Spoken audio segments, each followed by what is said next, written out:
'n seisoeneindig wat alles verander en 'n nuwe begin vol geheime, romanse en groot besluite. Rafiq staan voor 'n lewensveranderende keuse.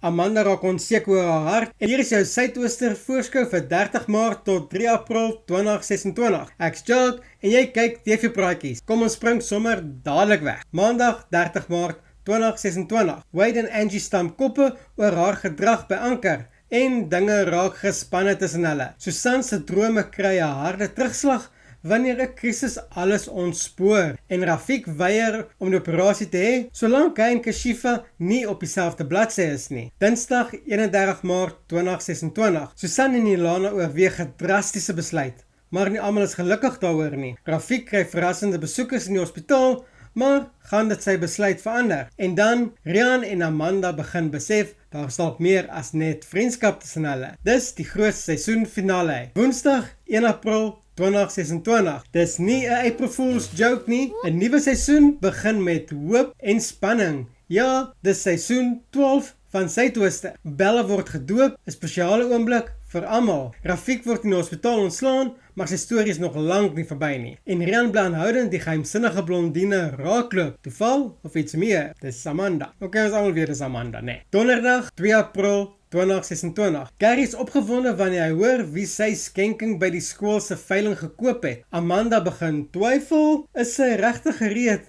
vir wat voorlê? En vir Ilana en Susan is dit 'n bittersoet dag vol emosie. Vrydag 3 April 2026. Rian vat 'n kans en vra die blondine uit, maar wie sê sy is reg? Frankie pak 'n moeilike resep aan met gemengde resultate. Angie en Wade probeer mekaar verras, maar gaan dit werk? En Willie praat omtrent Gary se ore van sy kop af. Dit was jou Suidooster voorskou vir die week.